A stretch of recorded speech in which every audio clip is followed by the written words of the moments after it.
Selamat pagi, saudara-saudara yang kasih dalam Tuhan yang ada di Indonesia.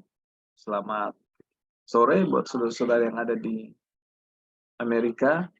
Puji Tuhan, kembali kita dikumpulkan tanggal 10 ini di Indonesia, tanggal 9 di Amerika, dan uh, kemarin ya, waktu Indonesia kita sudah bahas, waktu hari Sabat pagi kita sudah bahas tentang pelajaran kita yang sedang kita pelajari saat ini, dan saat ini dipertemukan lagi ya. Jadi dari Sabat Minggu kemarin dan ini hari Senin waktu Indonesia, kita belajar dari buku Glad Tidings atau Kabar Kesukaan chapter 3, dan kita ada di subjudul dan keturunannya.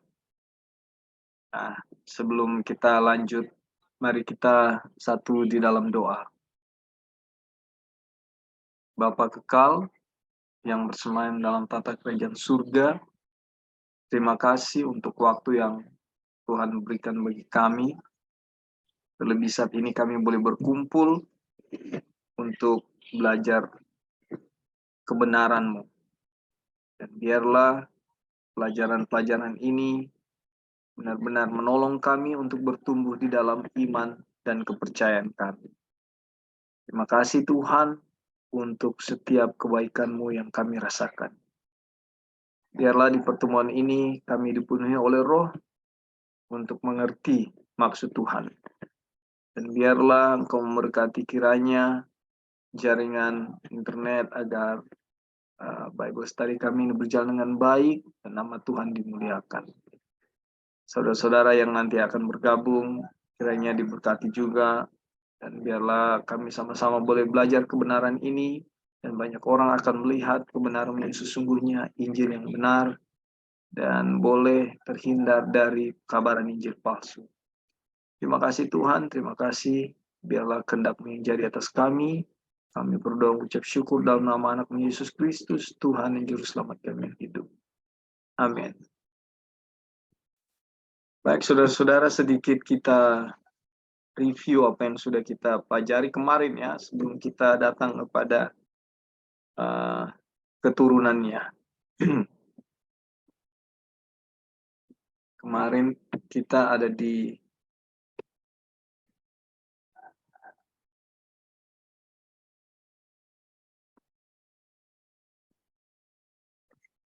ini, berkat dari kutuk. Ya. Berkat dari kutuk, di mana kita belajar Kristus memikul kutuk itu ya, supaya berkat itu boleh datang kepada saudara dan saya. Ia memikul kutuk itu saat ini ya, disalibkan di depan kita dan di dalam kita. Ini kalau dia bilang di dalam kita, ini pengertiannya benar-benar di dalam, saudara, bukan apa ya, bukan ada pengertian yang lain ya. Memikul kutuk sekarang ini disalib di depan kita ya, dan ada alasannya kenapa, karena kutuk ada di mana-mana dan salib pun ada di mana-mana. Dan ketika kita bersama dengan Dia, agar apa? Kita dapat menerima berkat itu terus menerus ya, ada kehidupan ya, terus menerus. Dan maut bagi Dia adalah kehidupan bagi kita. Jadi ketika Kristus menghadapi maut, itu kehidupan bagi kita. Nah, jika dengan rela kita membawa kematiannya di dalam tubuh kita, ya, maka kehidupan Yesus juga menjadi nyata di dalam tubuh kita. Ini kemarin kita sudah bahas, ya. Jadi kalau kita bawa kematiannya ya, kematian Kristus. Nah, bagaimana konsep kematian itu? Ya. Di pertemuan-pertemuan sebelumnya, di di kutipan-kutipan di atas, kita harus mati, ya. Benih harus mati dan bertumbuh lalu berbuah. Nah, kita membawa kematian Kristus di dalam tubuh kita, artinya kita mati diri, ya. Mati diri dari hal-hal yang yang harus kita bela dari diri kita, ya. ketersinggungan kita, pemahaman kita, apalagi ya kekayaan kita, popularitas kita, ya. Ini semua yang harus disangkal, ya. Dalam pengertian yang lain adalah mati, mati diri. Nah, kematian Kristus adalah lambang dari mati diri, ya. Ingat, dia sebagai domba yang disembelih, ya, tetapi dia tidak melawan, dia tidak merontak untuk membela dirinya, atau dia tidak menggunakan kuasa keilahiannya untuk menyelamatkan dirinya daripada maut, tapi justru dia masuk ke dalam maut itu, ya. Untuk apa? Supaya saudara dan saya menerima berkat secara terus-menerus.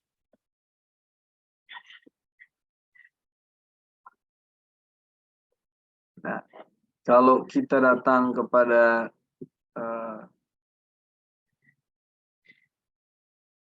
kutipan berikut di sini, berkat yang kita terima adalah berkat kemerdekaan dari dosa, kebebasan dari dosa. Ya. Senang tidak ketika kita menjadi umat-umat Tuhan yang rindu untuk berhenti berdosa. Kita rindu supaya tidak berdosa lagi. Ya. Ada banyak pengalaman dari setiap umat Tuhan yang rindu untuk keselamatan itu, terhubung dengan Tuhan, sehingga muncul di dalam pikiran dia, Tuhan, rinduan saya bagaimana saya bebas dari dosa, ya. Saya tidak berdosa lagi, ya. Karena ternyata di bumi ini pernah ada orang yang akhirnya tidak berdosa, ya. Henok, Elia, ya. Mereka pernah berdosa, ya. Musa, mereka pernah berdosa, tapi pada akhirnya mereka tidak berdosa, ya. Buktinya Henok bisa diangkat ke dalam kerajaan surga hidup-hidup, Elia diangkat ke kerajaan surga hidup-hidup. Nah, itu semua menandakan bahwa ketika mereka hidup, ya, dengan iman pada Kristus, mereka mendapat berkat itu, ya, kemerdekaan dari dosa. Ya, biarlah pengalaman Henok bisa menjadi bagian saudara dan saya. Bagaimana kita bisa bergaul dengan Tuhan, saudara-saudara. Bergaul dengan Tuhan dalam konteks ini artinya terhubung dengan Tuhan. Ya, kita bukan bertelut sepanjang hari, sepanjang berjam-jam di dalam kamar untuk terhubung dengan Tuhan. Kalau kita datang kepada pelajaran tentang doa, di saat kita sedang apa saja, kita bisa berdoa, berkomunikasi dengan Tuhan. Ya. Nah, bagi umat-umat Tuhan yang rindu, ya, tidak berdosa, pemahaman dari pelajaran yang sedang kita pelajari ini menjadi satu berkat yang luar biasa, ya. Karena apa? Berkat yang dijanjikan, ya, berkat yang diberikan kepada Abraham itu berkat yang sama pada kita, ya, karena kita keturunannya. Nah, berkat itu ialah kemerdekaan dari dosa. Dan kemarin juga kita sudah bahas tentang suatu pekerjaan yang sudah selesai, ya, penebusan, ya, Kristus telah menebus kita dari kutuk hukum Taurat. Sudah lama, ya, sudah lama diselesaikan pekerjaan itu. Nah, dosa tidak dapat lagi menguasai kita jika kita menerima Kristus dalam kebenaran dengan mutlak. Statement ini, kutipan ini, ya, bisa berbanding terbalik, atau kita bisa balik seperti begini, ya.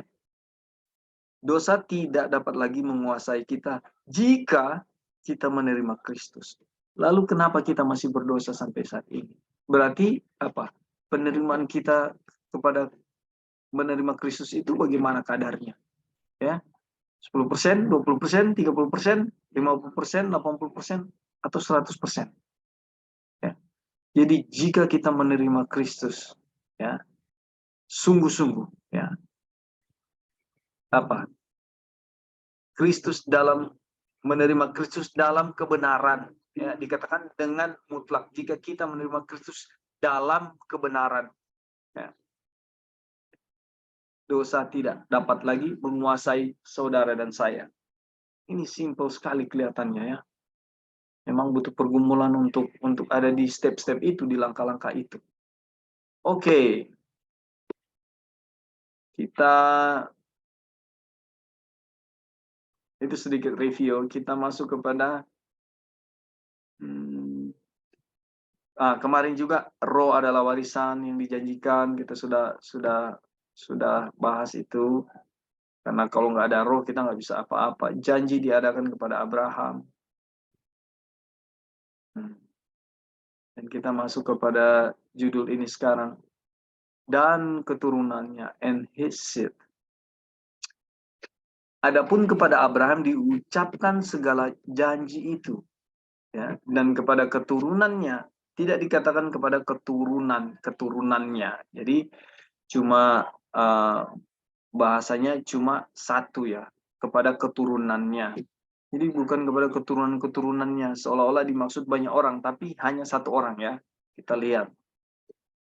Ya, dan kepada keturunanmu, yaitu Yesus Kristus. Di sini tidak ada permainan kata-kata karena masalahnya penting sekali. Jadi kata keturunan Abraham itu Yesus Kristus, ya, merujuk kepada satu orang, kepada keturunanmu. Ya, bukan keturunan-keturunanmu. Kalau keturunan-keturunanmu kan lebih dari satu orang. Pertentangan adalah perihal jalan keselamatan. Apakah hanya oleh Kristus atau oleh sesuatu yang lain? Atau oleh Kristus dan sesuatu orang yang lain? Ini yang jadi masalah bagi kita selama ini. Makanya disebut ini pertentangan. Ya, di dalam praktek kehidupan kita percaya, ya. Pertama, waktu kita belajar kita percaya hanya oleh Kristus jalan keselamatan. Ya, hanya oleh Kristus. Lalu di dalam praktek kehidupan hanya oleh Kristus dan sesuatu yang lain. Nah, sesuatu yang lain ini diterjemahkan sebagai bagian kita untuk mengerjakan keselamatan. Ada yang harus kita lakukan. Jadi Yesus dan bagian kita. Ya. Lalu yang parahnya kita datang kepada poin ketiga, yaitu Kristus dan sesuatu orang yang lain. Ya, sesuatu orang yang lain ini bisa saja kita paham itu guru spiritual kita, bisa saja kita pahami itu organisasi, atau bisa saja kita pahami itu satu denominasi atau grup Bible study. Ya. Ini jadi pertentangan. Kenapa? Pemahaman di poin kedua, yaitu sesuatu yang lain. Jadi Kristus dan sesuatu yang lain. Ya. Itu yang masih melekat. Sehingga akan otomatis kepada poin ketiga. Jadi pertentangan adalah perihal jalan keselamatan.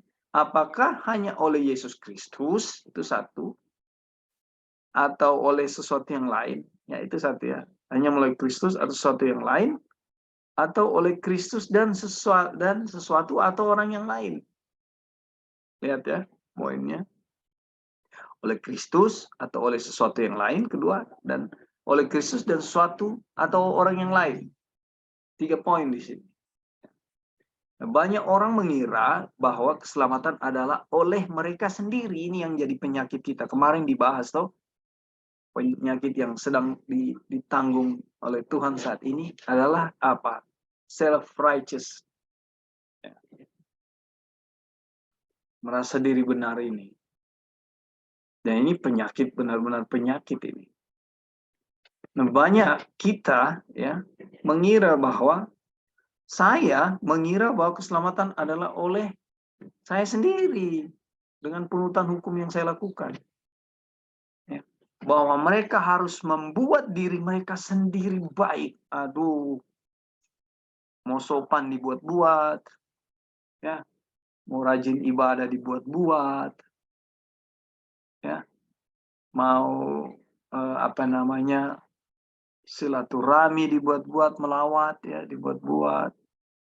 Ya, mau baik kepada orang lain dibuat-buat, ya,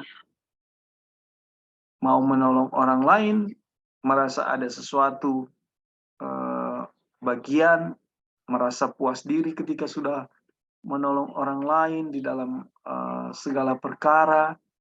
Ini yang menjadi penyakit, saudara-saudara. Ini yang jadi penyakit buat kita, yang harusnya kita tidak lagi dengan pertolongan Tuhan, mengalami hal ini artinya meninggalkan dosa-dosa ini. Penyakit. Jadi jelas ya, saudara-saudara, Glad Tidings ini menjelaskan. Ya, saya ulangi lagi, banyak orang mengira bahwa keselamatan adalah oleh mereka sendiri. Harus Bible study. Ya. Sekali lagi ya, jangan disalahpahami, bukan saya membantah untuk Bible study. Bible study sangat perlu dan sangat penting. Tapi ketika kita mau Bible study, karena Roh menggerakkan saudara dan saya supaya Bible study. Bible study bukan menjadi satu keharusan supaya saya diselamatkan. No way. Ini kutipan jelas, ayat-ayat jelas ya. Banyak orang lain mengira bahwa Kristus adalah suatu pelengkap yang berharga. Ini Yesus disingkirkan, saudara-saudara. Ya. Seorang penolong yang baik dalam usaha mereka. Ya. Jadi dalam usaha kita untuk menjadi lebih baik, ya kita pikir dengan kita jadi baik dengan semua penurutan hukum, ya, dengan semua etika yang kita miliki, ya, termasuk etika yang dibuat-buat itu, ya. Kristus itu pelengkap. Jadi kita percaya bahwa Tuhan Yesus ini mau tolong saya kalau saya mau bantu orang ini. Tuhan Yesus mau tolong saya kalau supaya jadi orang baik ini. Tuhan Yesus ini mau tolong saya supaya saya punya etika yang baik. Ya. Pemahaman ini pun salah. Ya. Sedangkan orang lain lagi rela memberi dia tempat yang pertama, tetapi bukan satu-satunya. Aduh, tetap penyesatan saudara-saudara. Ada yang memuliakan Tuhan Yesus, ya. Ada yang memuliakan Tuhan Yesus, Yesus, Kristus. Ya. Tetapi bukan satu-satunya, ada hal lain. Coba saudara lihat, ya. Ada hal lain. Hal lain itu apa? Ya, mungkin masih ada diri. Ya. Atau ya bisa diartikan macam-macam. Ya, ada hal lain. Memang Yesus ya, tapi masih ada guru spiritual kita. Masih ada kelompok Bible study kita. Ya. Itu yang disebut satu-satunya, bukan satu-satunya. Ada hal yang lain. Memang Yesus kelihatannya utama, tapi ada yang lain. Nah, ini penyakit saudara-saudara. Mereka masih menganggap diri mereka sebagai orang nomor 2 yang baik. Ya. Adalah Tuhan dan mereka sendiri yang melaksanakan pekerjaan. Jadi Tuhan nomor 1, mereka nomor 2. Tuhan nomor 1, kita nomor 2. Ya. Tetapi ayat kita menghapus semua anggapan ini dan penonjolan diri. Ya. Bukan keturunan, tetapi keturunan. Cuma satu, saudara. Ya. Tidak banyak, tapi cuma satu. Dan kepada keturunanmu, yaitu Yesus Kristus. Nah, Kristus adalah yang satu ini. Oke, saudara, puji Tuhan, ini luar biasa kutipan ini ya. Dan keturunannya. Adakah saudara-saudara yang mau kasih tambahan di sini? Khususnya ini loh, yang di tengah ini kutipan ini. Banyak orang mengira bahwa keselamatan adalah oleh mereka sendiri. Tuhan Yesus jadi pelengkap. Lalu apa? Bahwa mereka harus membuat diri mereka sendiri baik. Ini semua salvation by work. Selamatan melalui pekerjaan kita sendiri. Ada tambahan di sini, saudara-saudara, ada masukan? Ya. Nanti sebentar kita akan bahas pertanyaan yang Sister Joy tanyakan kemarin. Oke, kalau belum ada berarti jelas, puji Tuhan, kita lanjut. Brother Bing, silakan. Ya, baik, terima kasih untuk kesempatan. Nah, ini sebenarnya kalau mau direnungkan ya, banyak orang yang menjadikan Yesus sebagai yang terutama, tapi bukan satu-satunya. Yeah. Ini mengerikan loh. Ini mengerikan. Karena banyak sekali kita tidak mungkin menyangkali Yesus sebagai juru selamat. Dan tidak mungkin kita itu menyangkali Yesus itu dia adalah memang juru selamat yang kita harus utamakan gitu. Tapi kalau kita melihat kenyataan, ada banyak orang yang cuma menjadikan Yesus itu yang terutama gitu. Dan dia juru selamat dan dia terutama, tapi tidak satu-satunya. Dan ini kita akan lihat pada masalah-masalah yang akan terjadi di dalam kehidupan. Ya, ketika kita berhadapan dengan masalah, sering hikmat kita atau hikmat orang lain atau kekuatan kita atau kekuatan orang lain itu menjadikan Yesus itu cuma yang terutama tapi bukan satu-satunya gitu. Ya. Jadi setelah Yesus, aduh ini Yesus terlalu lama untuk menyelesaikan masalah saya harus Aduh. selesaikan ini gitu. Jadi teman-teman, ini pekabaran yang kita sedang pelajari, kita diarahkan bagaimana bergantung. Apa artinya bergantung sepenuhnya kepada Tuhan atau menjadikan Yesus sebagai juru selamat. Di statement yang lain, di buku ini ya, di statement yang lain dalam buku ini, Wagner mengatakan, Yesus kalau tidak menjadi juru selamat satu-satunya, ia ditolak. Ia Ya. sebenarnya ditolak. Jadi kalau tidak menjadi juru selamat sepenuhnya, kita sebenarnya lagi menolak Yesus. Jadi teman-teman, bagaimana kita membawa Yesus sebagai juru selamat di dalam setiap masalah hidup kita, ini yang akan mengartikan apakah dia juru selamat sepenuhnya atau cuma sebagian gitu. Ya. Oke, itu aja dulu. Terima kasih. Terima kasih. Ini parah, saudara-saudara. Kenapa? Kelihatannya samar-samar, ya kan? Samar-samar. Betul, kita puji, muliakan Tuhan, Yesus, Yesus, Yesus, Yesus. Tapi kita ada, Yesus itu bukan satu-satunya yang kayak Brother Ebing jelaskan. Ya. Dan ini penolakan, ya, penolakan. Dan ini sesat. Jadi memang harus, kalau bahasa kita di orang dunia adalah 100%, artinya sepenuhnya. Hanya dia dan oleh dia, ya, untuk dia. Ya, saya pinjam bahasa kita. Nah, jadi kita lihat bahwa hal untuk sesat itu dengan kebenaran tipis sekali. Ya. Kalau kita nggak oleh pertolongan Tuhan mengerti, atau kalau kita tidak oleh pertolongan Tuhan paham dan lihat, benar-benar tersesat. Kita pikir kita ada di jalan keselamatan. Kita pikir kita melakukan kebenaran. Ternyata sesat, dan setan nggak mau kita ungkit-ungkit hal-hal seperti ini. Oke, ada tambahan yang lain sebelum kita ke kutipan berikut. Halo Pak. Ya, Sister Joy, silakan. Jadi kita mengambil statement di sini yang bilang banyak orang mengira bahwa keselamatan adalah oleh mereka sendiri, bahwa mereka harus membuat diri mereka sendiri baik, gitu ya. Ini benar dan kita lihat juga kenyataannya begitu. Dan bahkan ada yang mengklaim keselamatan ini hanya harus melalui grup ini. Kalau enggak di grup ini, kalian sudah sesat lah, atau sudah jadi Yudas lah, atau sudah Petrus lah. Jadi mereka menggunakan sepertinya untuk menakut-nakuti orang untuk tetap berada dalam satu grup tertentu. Kalau tidak, nggak akan selamat gitu. Jadi kita lihat di sini, ini carnal mind ya. Carnal mind ini kita sudah belajar, atau pikiran mengenal self gitu. Yeah. Jadi dalam kelompok itu, of course, berbicara mengenai Tuhan, berbicara mengenai Alkitab, nggak perlu diragukan lagi. Tetapi kita lihat setiap Injil yang palsu pasti ujung-ujungnya berpusat pada diri. Kalau nggak lihat diri atau grup, nggak akan selamat. Keselamatan kita harus kerjakan gitu. Itu kan yang kita tahu dulu ya kan, Calvin tahu itu.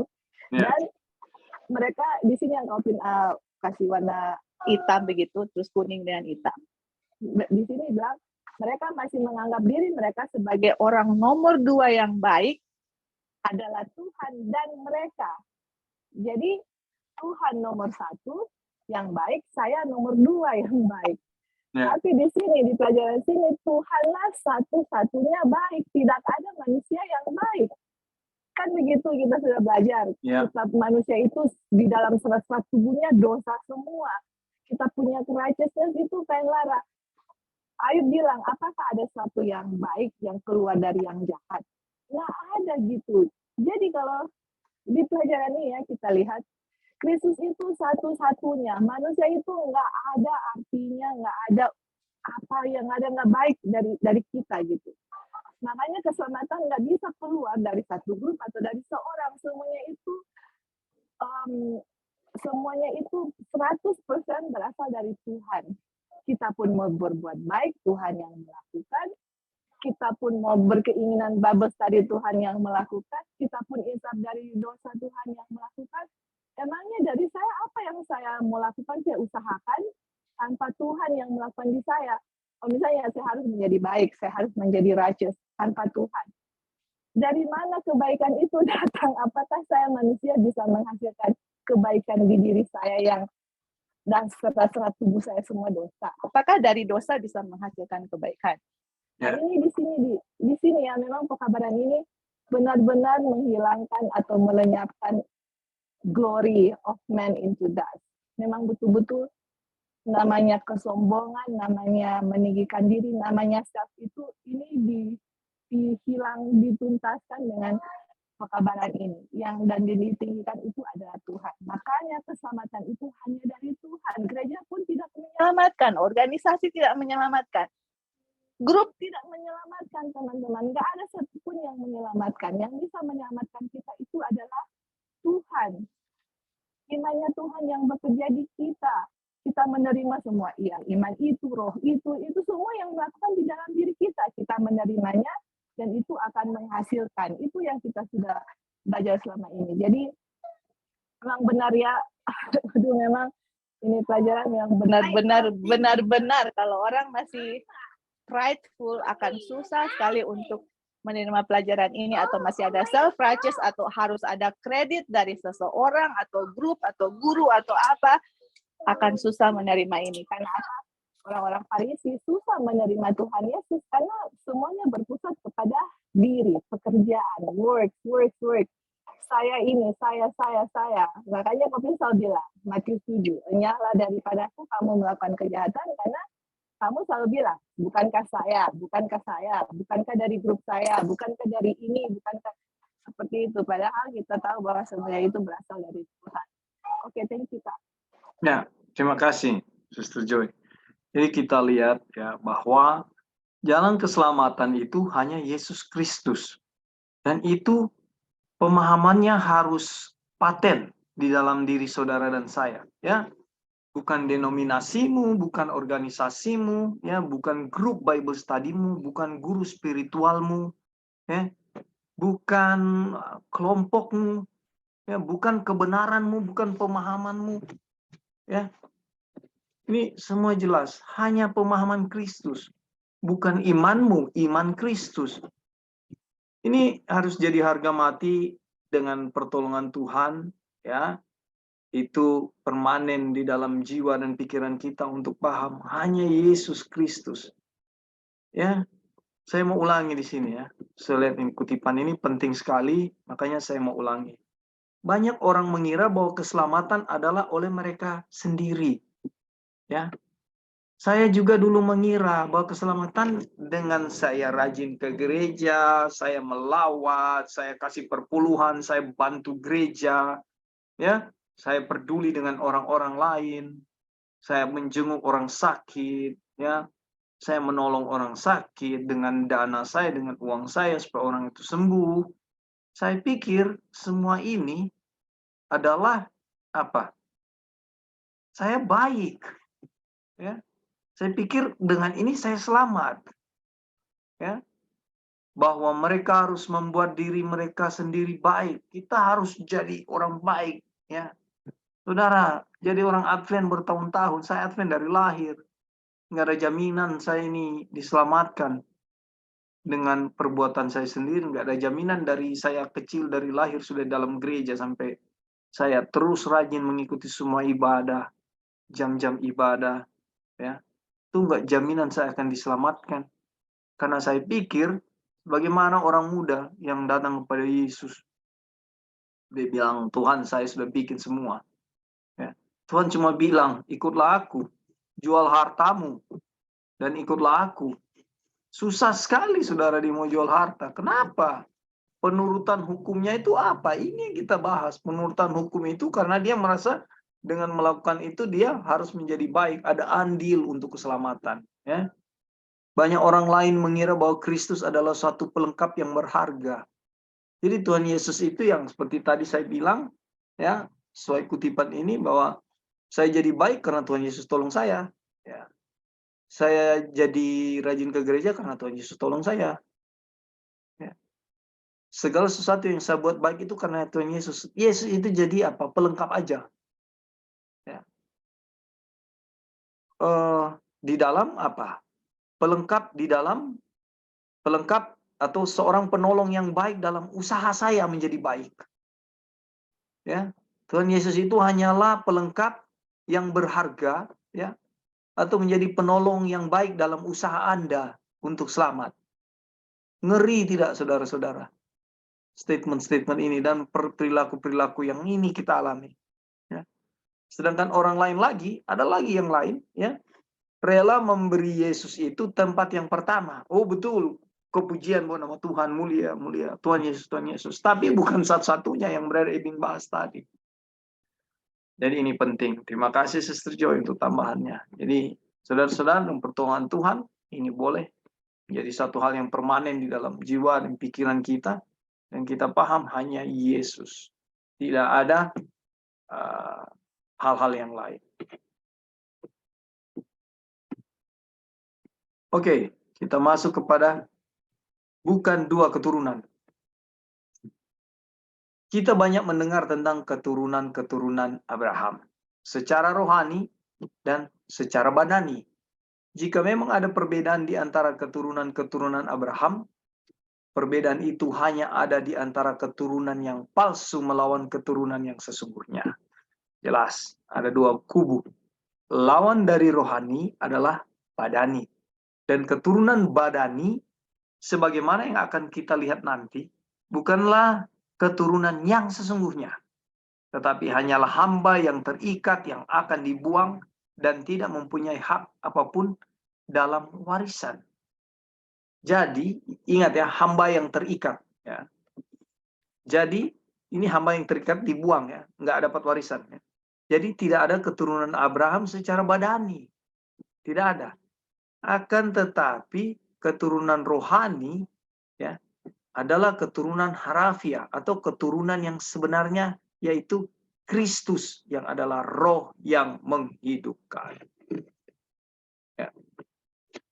Yang paling nyata. Adalah mungkin bagi manusia untuk hidup di dalam tubuh di dunia ini dan menjadi rohani sepenuhnya. Ya. Dan seharusnya demikian.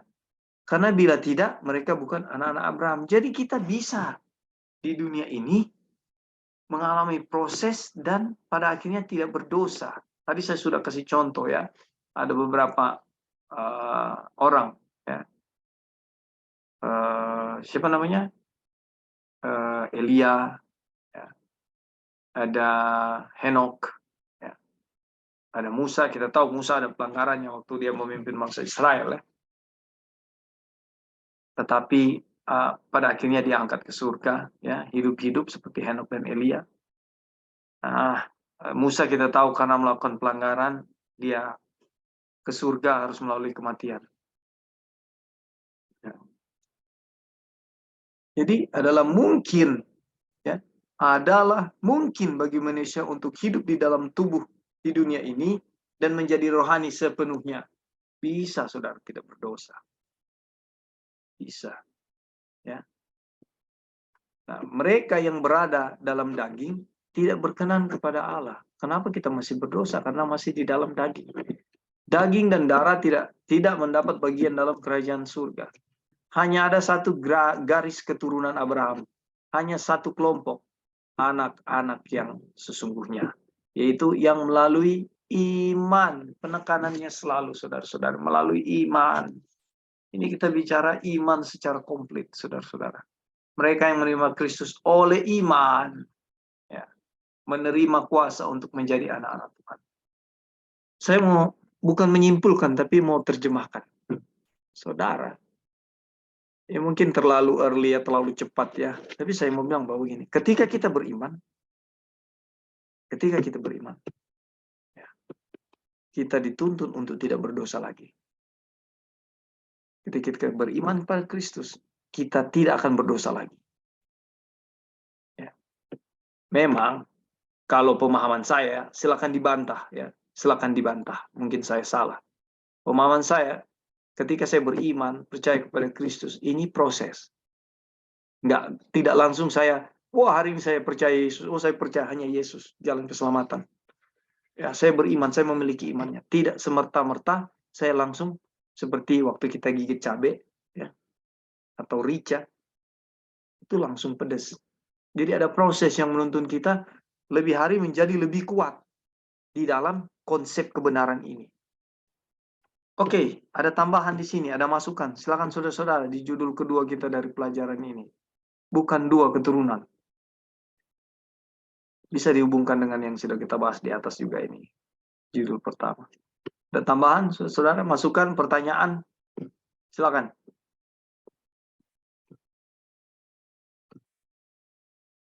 Kita ada Brother Eric, ada Kak Acil, Sister Telly, Sister Walinda, Brother Ebing, silakan. Brother Dino. Ada tambahan? Masukan? Ya, silakan, Brother. Ya. Jadi membaca kutipan ini kita bisa lihat ya, sebenarnya siapa yang menjadi keturunan Abraham. Nah, keturunan Abraham ternyata bukan secara badani ya, seperti yang kita ketahui. Oh, bangsa Israel adalah keturunan Abraham. Ya.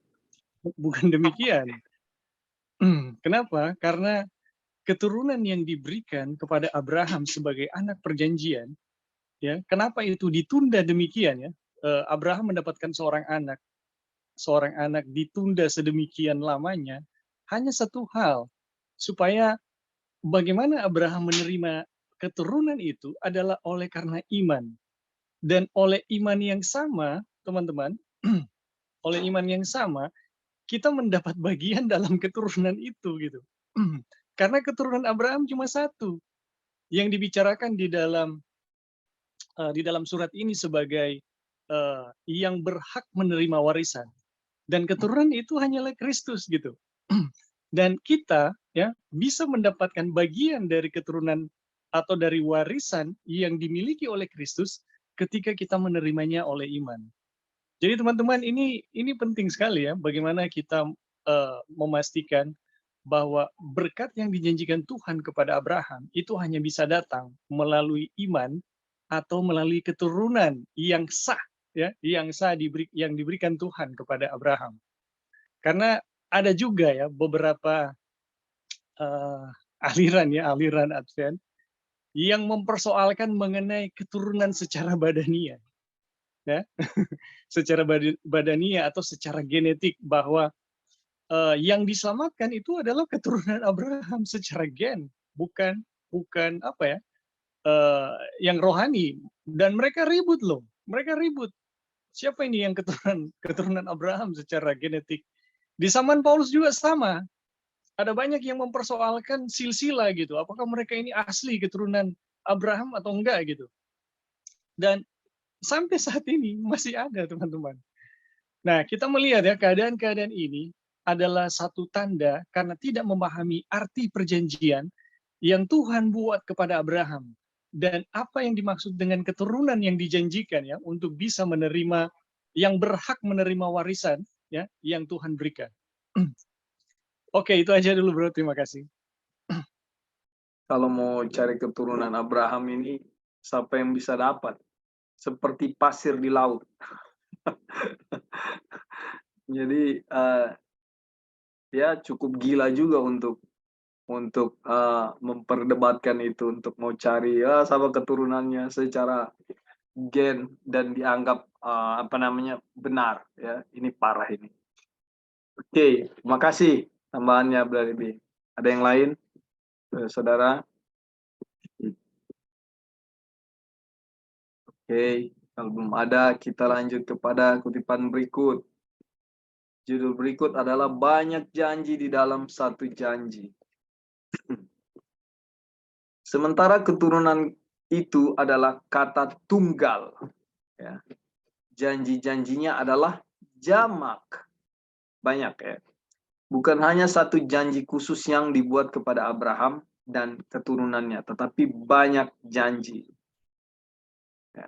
Tuhan tidak mempunyai apapun bagi manusia yang tidak dijanjikannya kepada Abraham. Ya. Jadi yang janji semua yang diberikan kepada Abraham diberikan kepada kita juga. Dan semua janji Tuhan digenapkan dalam Kristus. Kepada siapa Abraham percaya. Sebab Kristus adalah ya bagi semua janji Tuhan. Itulah sebabnya oleh Dia kita mengatakan amin untuk memuliakan Tuhan melalui kita. Jadi jelas di sini ya. Janji kepada Abraham itu janji kepada kita. Banyak janji di dalam satu janji. Oke, kita lanjut. Warisan yang dijanjikan. Bahwa perkara yang dijanjikan dan kesimpulan dari semua janji-janji adalah suatu warisan. Ya, jadi semua perkara ya yang dijanjikan atau semua janji-janji itu ya adalah suatu warisan. Dapat dilihat dengan jelas dari Galatia 3 ayat 15 sampai 18. Ayat 16 baru saja dibahas dan ayat 17 mengatakan bahwa hukum Taurat yang baru diberikan 430 tahun kemudian ya setelah janji itu diadakan dan disahkan tidak dapat membatalkannya. Ini bukti bahwa Tuhan itu tidak berubah ya dari dulu sekarang sampai selama-lamanya. Sebab jika apa yang ditentukan Tuhan berasal dari hukum Taurat, ia tidak berasal atau bukan lagi dari janji. Tapi justru oleh janjilah Tuhan telah menganugerahkan kasih karunia-Nya kepada Abraham. Apa warisan yang dijanjikan itu dapat diketahui dengan membandingkan ayat yang baru saja dikutip dengan Roma 4 ayat 13. Kita lihat ya. Sebab bukan karena hukum Taurat telah diberikan janji kepada Abraham dan keturunannya bahwa ia akan memiliki dunia, tetapi karena kebenaran berdasarkan iman. Saudara, penekanannya iman. Ya. Jadi bukan karena hukum Taurat itu Abraham diberikan janji-janji itu ya, tapi karena kebenaran berdasarkan iman. Yang kita pelajari ini adalah kebenaran berdasarkan iman. Nah, dengan demikian, walaupun langit dan bumi yang sekarang terpelihara dari api yang disimpan untuk hari penghakiman dan kebinasan orang-orang fasik, ketika langit akan binasa dalam api dan unsur-unsur dunia akan hancur karena nyala, kita, ya saudara, sesuai dengan janjinya menantikan langit yang baru dan bumi yang baru. Jadi kita tahu memang ini ketidaksempurnaan atas bumi ini yang terjadi ya. Ya segala sesuatu tidak sempurna. Ya, fisik kita sakit penyakit, ya tumbuh-tumbuhan apa saja tidak sempurna, ya karena dosa. Ya. Dan keadaan ini bahwa nantinya akan bumi ini sekarang lagi terpelihara dari api karena akan ada waktunya nanti api yang menghanguskan yang akan membinasakan unsur-unsur dunia ini. Dan saudara dan saya sesuai janjinya ya, kita menantikan langit yang baru dan bumi yang baru di mana terdapat kebenaran. That's the fact. Itu faktanya. Ini 2 Petrus 3 ayat 7 ya. Ini ayat semua saudara-saudara, bukan saya punya bahasa, bukan Wagoner punya bahasa. Ini firman Tuhan, ini Alkitab. Alkitab dia. Inilah tanah air surga yang dirindukan Abraham, Ishak dan Yakub. Jelas ya, saudara-saudara. Oke, ada tambahan di sini saudara-saudara, di warisan yang dijanjikan. Masukan, pertanyaan, atau Pak. ya, Sister Joy silakan. Ya, jadi sebenarnya kita harus mengerti yang dari atas itu, bahwa keturunan Abraham kan dibilang kepada the seed kan, keturunan bukan seeds, ya kan? Iya. Jadi bukan keturunan-keturunan, hanya satu. Jadi kalau janji itu diberikan kepada kepada Abraham, diucapkan segala janji itu dan kepada keturunannya. Nah, kenapa orang bingung ya, oh ini keturunan secara rohani kah atau secara fisik keturunan apa? Karena mereka nggak ngerti ternyata yang dimaksudkan keturunannya itu adalah Yesus. Itu kan Yesus. dibilang keturunannya itu yaitu Yesus gitu. Jadi janji itu atau warisan itu yang diberikan kepada Abraham dan keturunannya itu hanya melalui Yesus gitu ya. Dijanjikan kepada keturunannya yaitu Yesus gitu. Dan kalau kita di dalam Yesus, semua janji yang diberikan kepada Abraham akan menjadi milik kita juga seperti itu, karena janji itu diberikan kepada keturunannya yaitu satu orang. Nah, kalau kita dalam Yesus, semua yang sudah dijanjikan kepada Abraham itu akan menjadi milik kita. Makanya orang oh saya ini keturunan Abraham secara jasmani atau rohani, mereka berdebat karena mereka mau memperoleh janji-janji itu, tetapi janji itu hanya dibawa kepada keturunannya yaitu Yesus, seperti itu. Dan kita lihat janji. Nah, kalau kita lihat janji atau ahli waris, kalau misalnya saya janji atau saya mendapat ahli waris, apakah saya harus melakukan sesuatu untuk mendapatkan ahli waris yang sudah mau dijanjikan oleh orang tua saya? Enggak ya. Jadi itu Tidak. Di sini Wagoner ya membandingkan mengenai hukum Taurat itu kan dibilang berapa? 400 tahun ya sesudah janji itu diberikan. Iya. Jadi janji itu tidak terefek dengan hukum Taurat itu diberikan gitu. Jadi mau ada hukum Taurat ya, mau nggak ada hukum Taurat, namanya janji atau ahli waris itu tetap akan dimiliki gitu. Jadi janji itu, jadi salah satu janji misalnya yang Tuhan berikan ini kan inheritance, the land atau kerajaan surga. Apakah itu kalau janji atau ahli waris, apakah saya harus ada usaha saya melakukannya untuk mendapatkan itu? Tidak ya, karena itu ahli waris, itu janji yang Tuhan sudah berikan.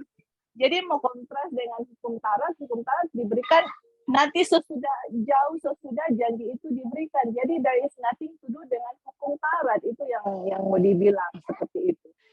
Karena kalau kita mau banding, saya harus melakukan hukum Taurat misalnya untuk memperoleh kerajaan surga. Itu bukan inheritance, itu bukan ahli waris, itu satu pekerjaan yang saya usahakan untuk memperoleh kerajaan surga. Tetapi semuanya itu kita hanya peroleh dengan iman ya. Janji itu diperoleh dengan iman. Kebenaran itu diperoleh dengan iman, karena hanya dengan kebenaran itu saya bisa memperoleh tanda perjanjian atau yang sudah dijanjikan kepada Abraham gitu. Bukan dengan usaha-usaha saya gitu. Karena kalau dengan usaha-usaha saya itu bukan ahli waris. Saya bukan menjadi ahli waris. Saya harus melakukan sesuatu dan tanda perjanjian itu sebagai upah, reward dari saya punya pekerjaan. Tetapi kita menerima semuanya itu dengan iman di dalam Kristus. Kalau saya di dalam Kristus, semua janji yang sudah diberikan kepada Abraham akan menjadi bagian saya, karena janji itu diberikan kepada keturunannya, dan keturunannya itu hanya satu.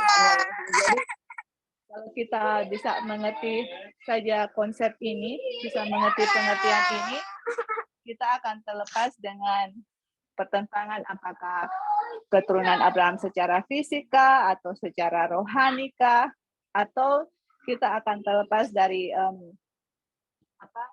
Injil yang palsu yang mana kita harus mengusahakan, ada usaha-usaha manusia untuk bisa memperoleh yang Tuhan sudah janjikan seperti itu. Tetapi kalau kita membiarkan iman Kristus bekerja di kita, membiarkan menerima kebenaran Kristus, itu hukum Taurat itu kita akan Tuhan akan melakukan di dalam kita seperti itu.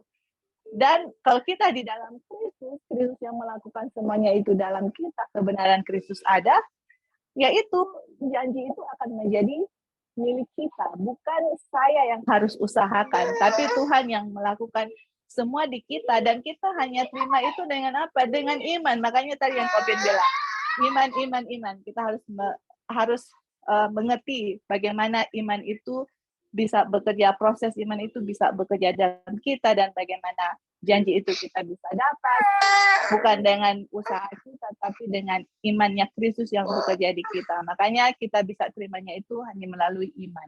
Oke, thank you, Kak. Terima kasih tambahannya, Joy. Tadi Joy tanya begini, kalau itu warisan yang dikasih orang tua ke kita, apa yang harus kita usahakan? Misalnya, Bapak memiliki 3 anak, ya. Dia punya contohnya tanah lah 3 hektar. Ya itu otomatis ya 1 hektar dibagi ya. Nah, dan anak-anak itu tidak perlu mengusahakan supaya dia dapat itu karena memang sudah jatahnya istilahnya. Ya. Nah, kecuali dia rakus. Kalau dia rakus dan mau menguasai itu, ya, dia akan perjuangkan supaya adik-adiknya atau kakak-kakaknya nggak dapat, dia aja yang dapat. Ya. Dia dapat semua, dan tindakan rakus ini mewakili bahwa sikap kita yang mengusahakan keselamatan kita.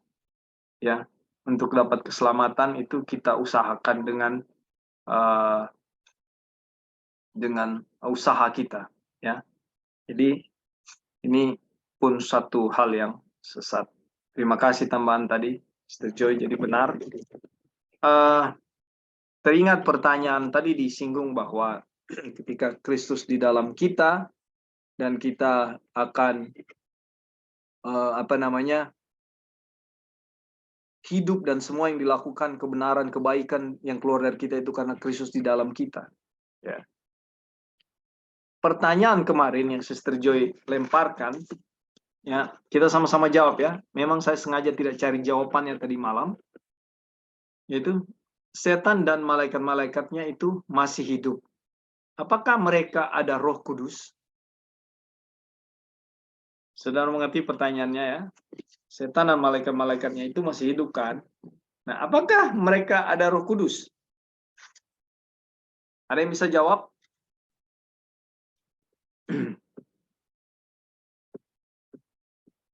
Ada yang punya jawaban, saudara-saudara? Kan selama ini kita bicara manusia iman Kristus. Nah, setan ini bagaimana? Karena ini penting. Pertanyaan ini penting.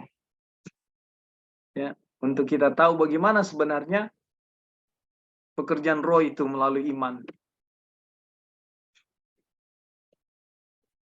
Saya mau tanya Sister Telly. Sister Telly gimana? Ya, apakah setan dan malaikat-malaikatnya itu ada Roh Kudus? Mereka kan masih hidup. Kan kita belajar di sini prinsipnya kalau hidup itu karena ada Kristus di dalam kita kan, karena rohnya kan kita hidup itu, kita bernafas ini karena ada Roh Tuhan. Dan kita bisa melakukan apa-apa ya karena kita hidup. Nah, yang hidup ada Roh Tuhan. Nah, pertanyaan, apakah setan ada Roh Kudus? Sister Telly gimana? Ada pandangannya?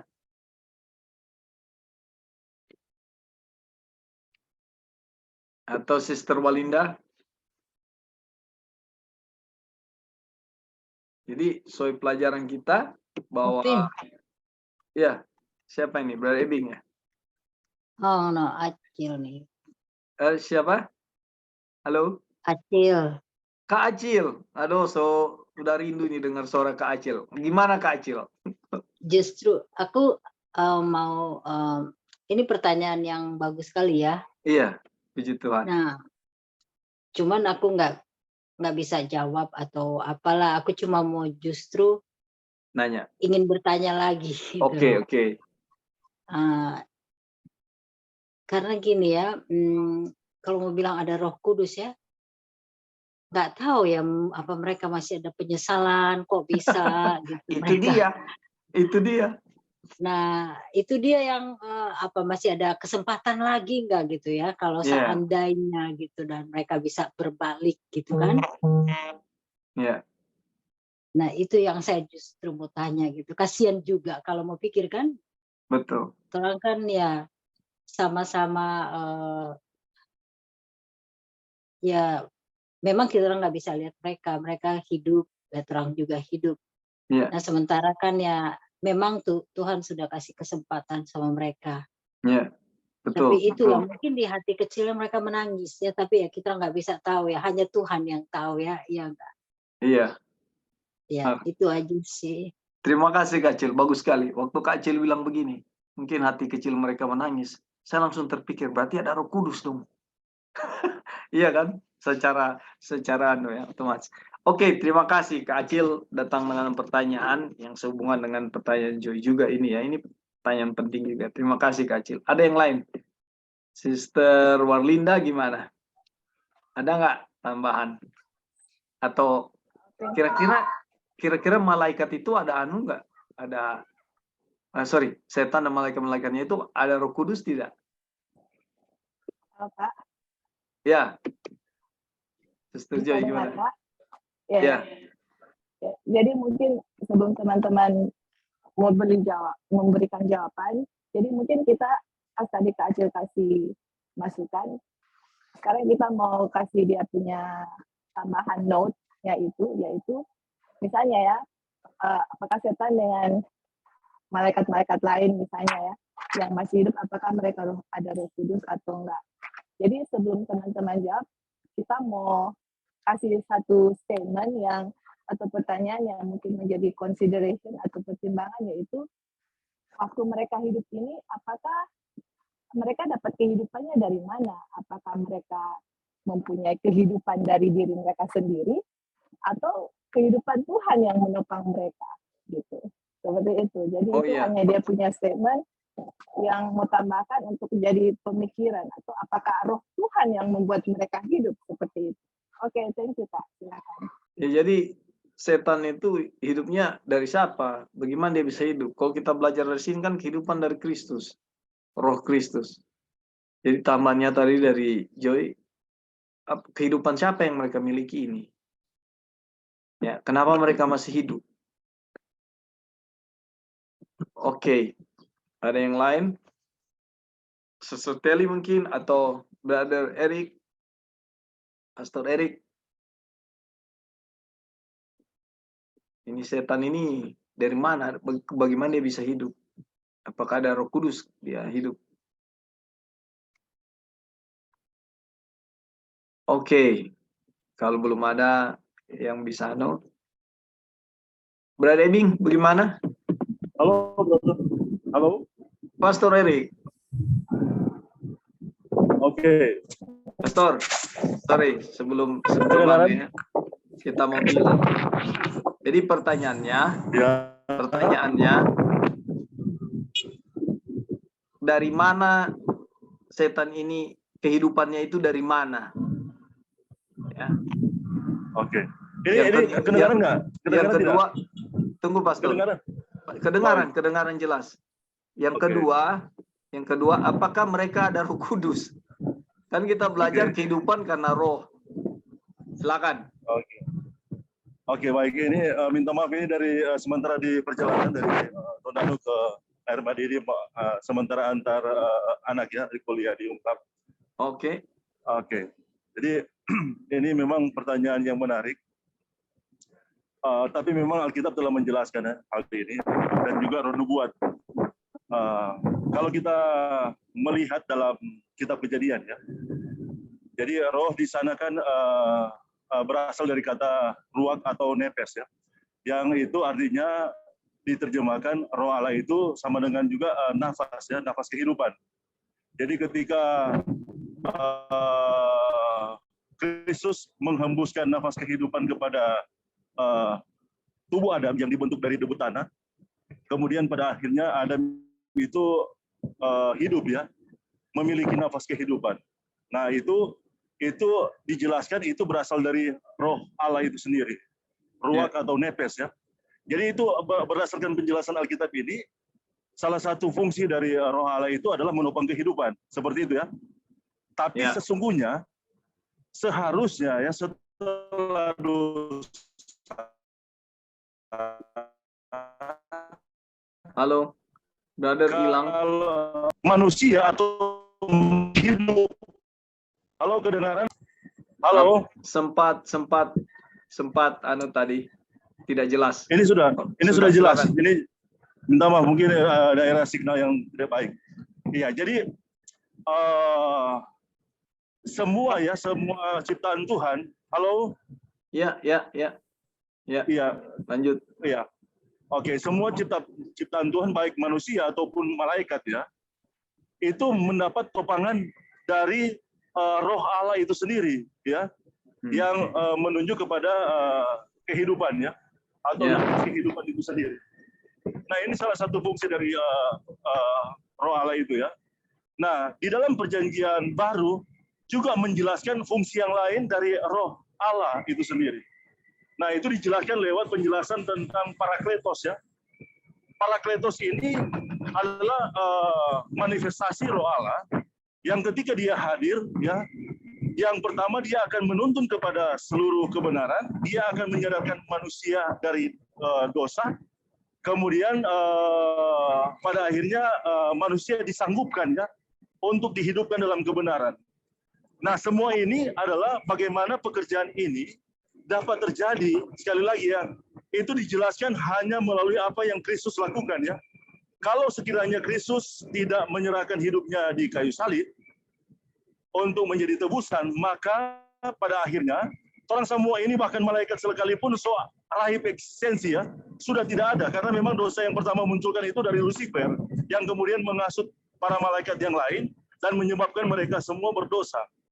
Tapi kalau seandainya tidak ada topangan, kalau bahasa pegabaran ini tidak ada topangan dari salib Kristus, maka runtuh ya semua kehidupan itu, tidak ada lagi yang telah berdosa. Demikian pula dengan malaikat ya, dalam hal ini malaikat yang telah jatuh, Lucifer dan para pengikutnya, atau orang sebagai manusia ya, yang telah jatuh. Tapi oleh karena penembusan itu, torampe kehidupan itu ditopang ya, sehingga orang masih menikmati kehidupan itu. Tapi apa yang kita miliki itu kehidupan yang ditopang dari roh Allah itu sendiri, itu tidak serta-merta bahwa kita juga memiliki pekerjaan dari roh Allah itu, yang dari pekerjaan yang kedua ya, yang menuntun pada kebenaran, menyadarkan akan dosa. Nah, ada bagian lain dari Alkitab yang menjelaskan dosa yang tidak dapat diampuni adalah dosa mendukakan Roh Kudus ya. Tadi menarik, ada sahabat tadi yang Teli atau Sapa yang menyatakan bahwa di hati para malaikat yang telah jatuh itu, kalau orang bisa menangis ataupun bisa menyesali. Kalau menurut kita ya, mereka tidak ada lagi ya. Tidak ada lagi pemikiran bahkan perasaan itu. Halo, kedengaran? Iya. Ya, tidak ada lagi pikiran dan perasaan itu, bahwa sesungguhnya hati mereka telah dikeraskan, dan walaupun mereka memiliki topangan kehidupan dari roh Allah itu sendiri yang mereka masih nikmati sampai saat ini, tapi mereka telah menolak ya pekerjaan Roh Kudus itu sendiri untuk menyadarkan mereka dari dosa, untuk membuat mereka menyesal dan pada akhirnya bertobat. Nah, kalau bahasa nubuat kan menyatakan bahwa pintu kasihan bagi Lucifer, ini bisa juga kita menyatakan bahwa bukan hanya Lucifer ya, bagi para malaikat ya yang telah jatuh itu terjadi ketika Yesus disalibkan. Ini kalau bahasa nubuat ya. Bahwa sampai ketika Yesus disalibkan, setan bertobat, bahkan para pengikutnya ya. Tapi mereka tetap masih menikmati ya topangan kehidupan.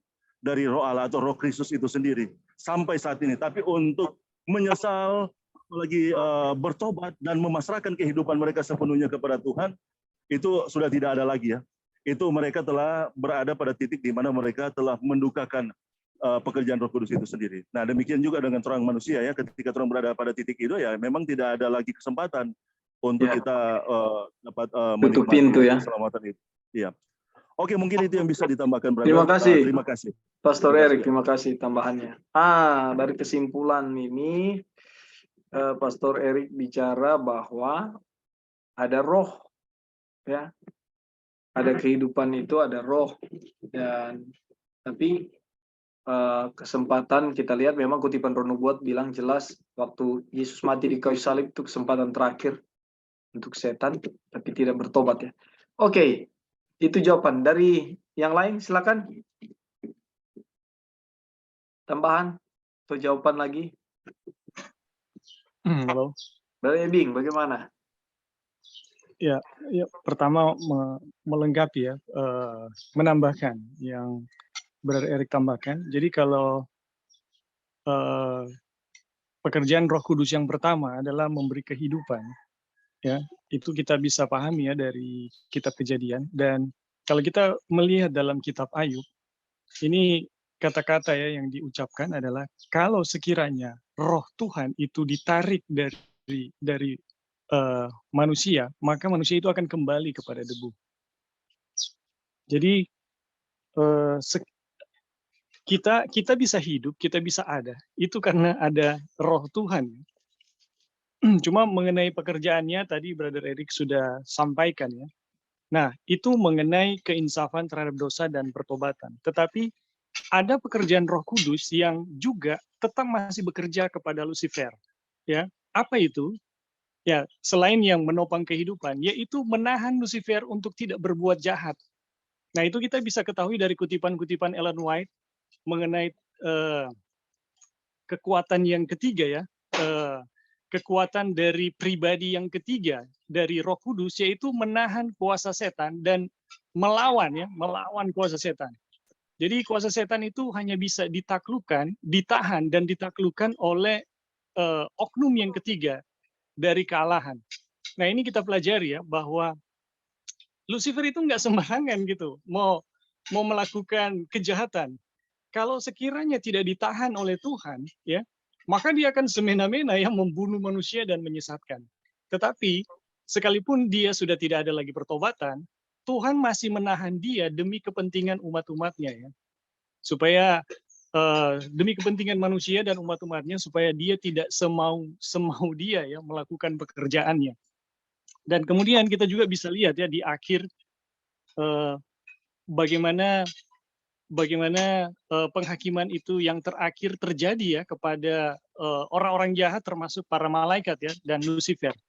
Di mana semua mereka pada akhirnya bisa bertekuk lutut. Ini secara seragam loh. Jadi di peperangan terakhir itu secara seragam mereka bertekuk lutut dan mengaku Yesus itu adalah Tuhan. Dan firman Tuhan mengatakan tidak ada seorang pun yang bisa mengakui Yesus adalah Tuhan kalau bukan dari Roh Kudus. Ya. Jadi padahal itu di titik mereka udah yang paling jahat. Peperangan terakhir loh ini. Ya. Bahwa mereka ini bisa takluk ya, bertelut dan kemudian mengakui Yesus adalah Tuhan. Jadi inilah ya teman-teman, kita bisa lihat bagaimana eksistensi Roh Kudus di dalam manusia maupun malaikat Tuhan sebenarnya masih ada gitu. Cuma tadi ya yang Brother Erik katakan, pekerjaan Roh Kudus di dalam soal penyelamatan itu telah berhenti ya, khusus kepada malaikat ya, kepada malaikat dan malaikat-malaikat yang jatuh ya dan Lucifer.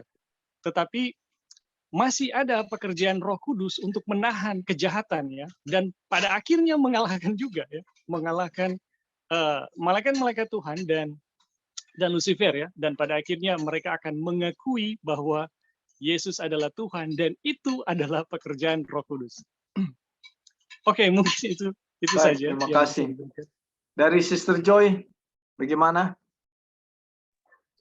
Oke, bisa dengar Pak? Bisa. Jelas? Oke. Ya. Ya, puji Tuhan. Jawabannya itu sudah sangat jelas sekali dari ayat-ayat Alkitab, dari kutipan Roh Nubuat. Kita lihat selalu di situ dibilang Tuhan adalah the source of life, gitu, sumber kehidupan. Ya. Jadi kenapa kita bawakan ini untuk ditanyakan? Karena ini. Jadi coba teman-teman lihat ya.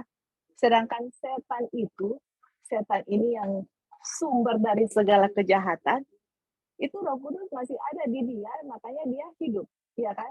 Dan nanti pada akhir zaman ketika umat-umat manusia sudah tutup pintu kasihan dan mereka masih hidup, pertanyaannya kehidupan itu dari mana? Apakah mereka mendapatkan kehidupan dari diri mereka sendiri? Tidak ya.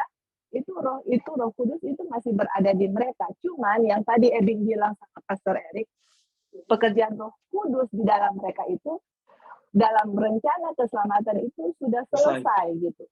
Selama hidup mereka menolak terus Roh Kudus. Tetapi kehidupan itu tetap masih menopang mereka gitu, yaitu Roh Kudus.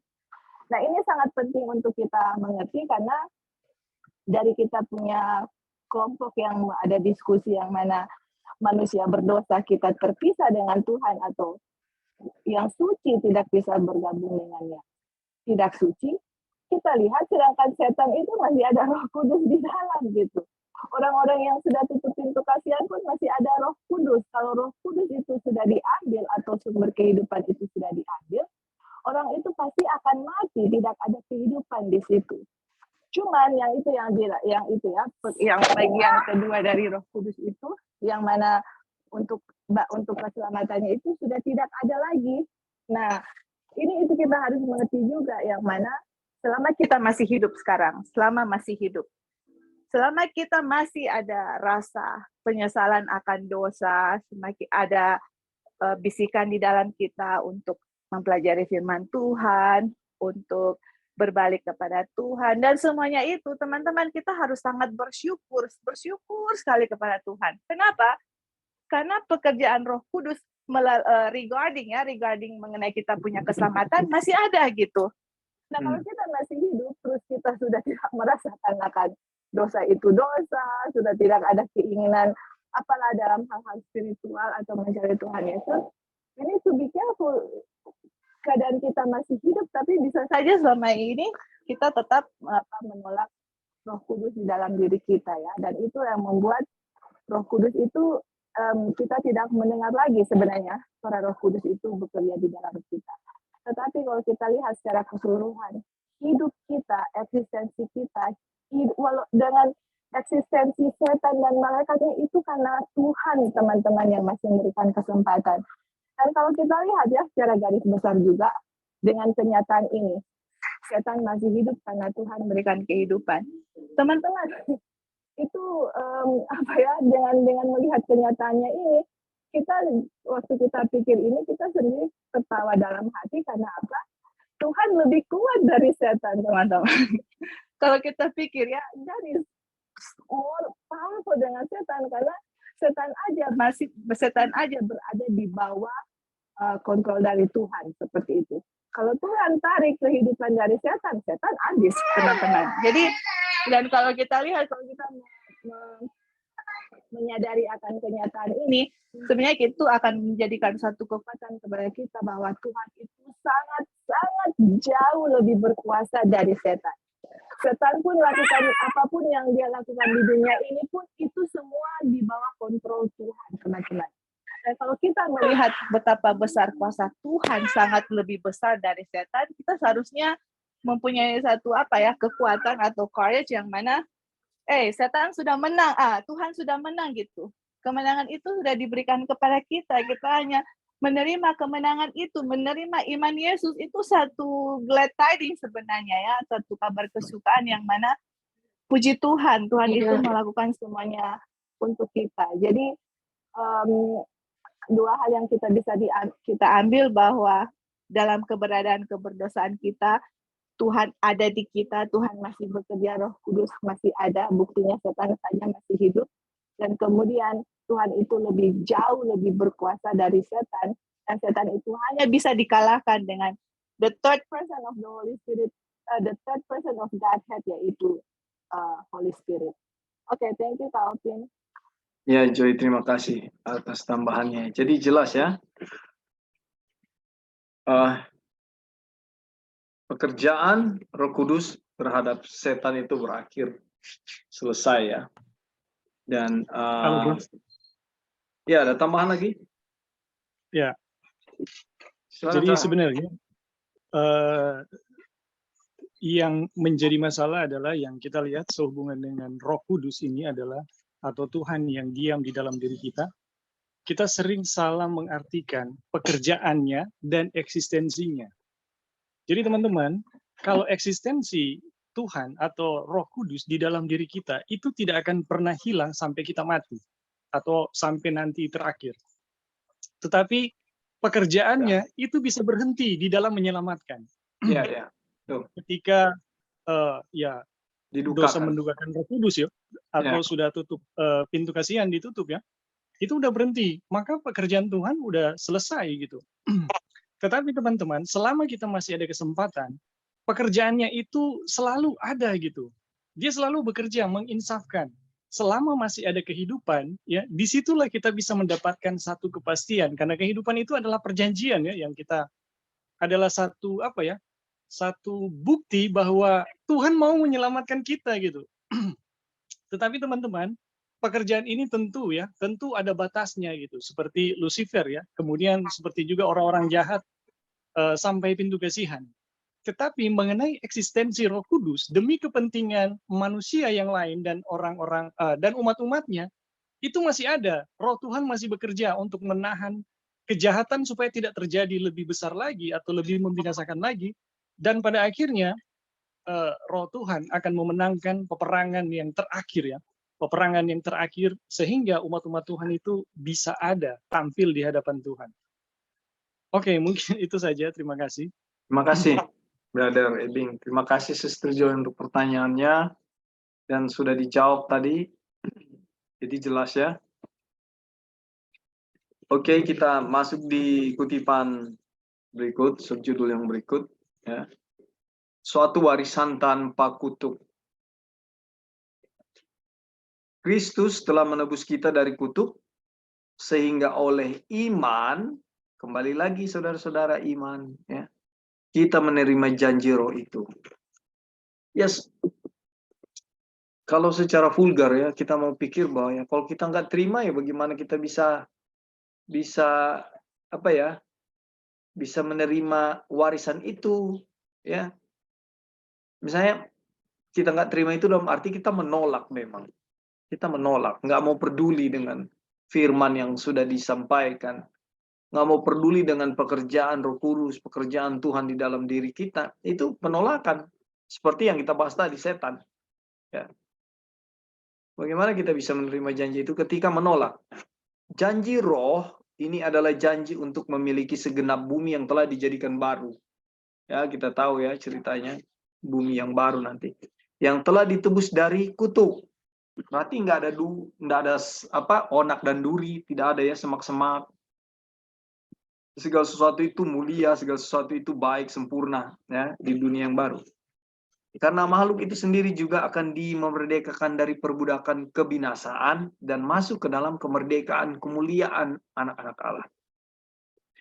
Ini janji Roh, saudara-saudara, ya, untuk memiliki segenap bumi. Artinya kehidupan yang baru, ya, di bumi yang baru.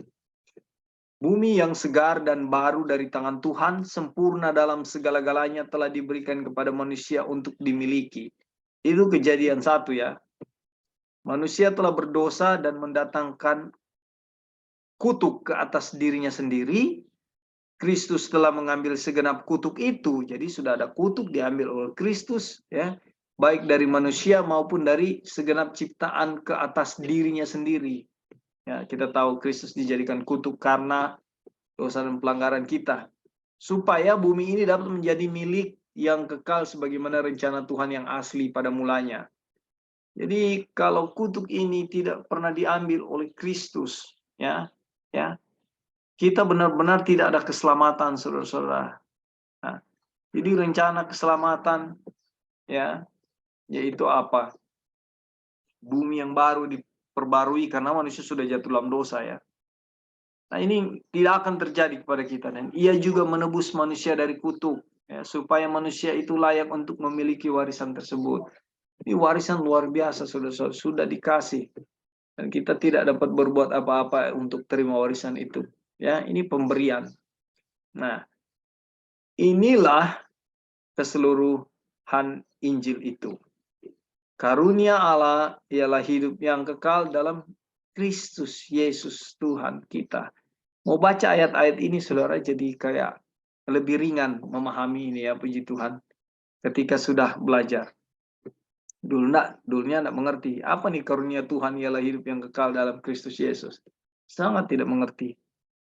Tapi sekarang puji Tuhan jadi lebih ringan untuk pahami itu. Benar. Karunia Tuhan ialah hidup yang kekal. Karunia Bapa kepada saudara dan saya ialah kehidupan yang kekal. Ya. Di mana itu kehidupan yang kekal itu? Di dalam Kristus Yesus. Tidak ada jalan lain. Tidak ada tempat lain, tidak ada bentuk yang lain. Hanya Yesus Kristus. Karunia hidup yang kekal ini termasuk dalam janji warisan itu. Karena Tuhan menjanjikan negeri itu kepada Abraham dan kepada keturunannya untuk menjadi miliknya selama-lamanya. Jadi keturunannya di sini yaitu Yesus Kristus. Ya. Nah kita yang hidup saat ini, bagaimana kita bisa menerima janji itu kalau kita tidak beriman kepada keturunan Abraham itu? Yaitu Yesus Kristus. Tidak mungkin terjadi. Ya. Ini adalah warisan kebenaran oleh sebab janji bahwa Abraham akan menjadi ahli waris dunia adalah melalui kebenaran oleh iman. Iman terus saudara, iman terus, iman, dan iman. Pertanyaannya, kenapa sih iman ini ditentukan, diulang-ulangi? Ya, ini ada berapa puluh kutipan yang bilang iman, kebenaran oleh iman. Ini ditekankan terus berulang-ulang, saudara-saudara. Bukankah ini penting?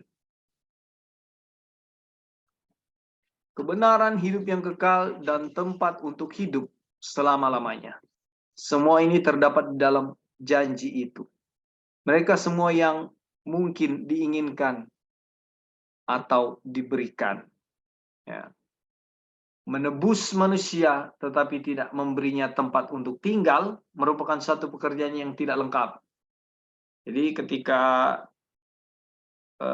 ada hal-hal yang kurang-kurang itu dibilang tidak lengkap. Jadi ingat, lihat, Tuhan selalu cara kerjanya ketika dia purpose sesuatu, ya. Contoh, dia melarang sesuatu hal, ya, dia ada jalan keluar.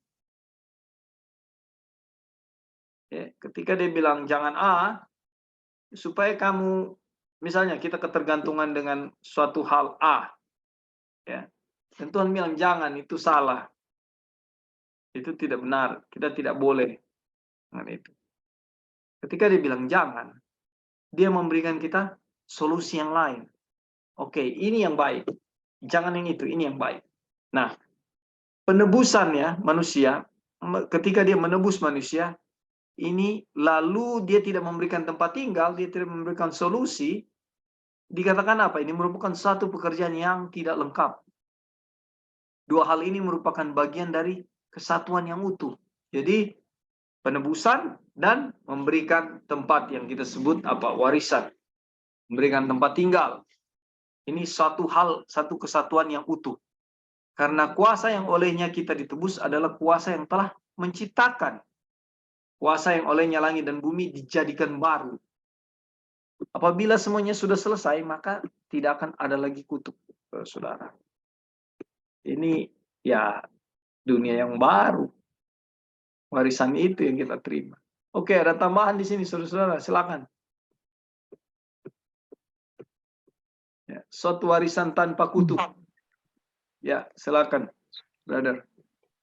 Kalau jadi isi dari warisan ya, isi dari warisan yang kita pelajari itu adalah ada 3 ya, isi besarnya, yaitu kebenaran, hidup kekal, dan tempat untuk hidup yang kekal. Nah, hidup kekal dan tempat hidup kekal itu ketika kita menerima ya warisan yang pertama itu di dunia, yaitu kebenaran.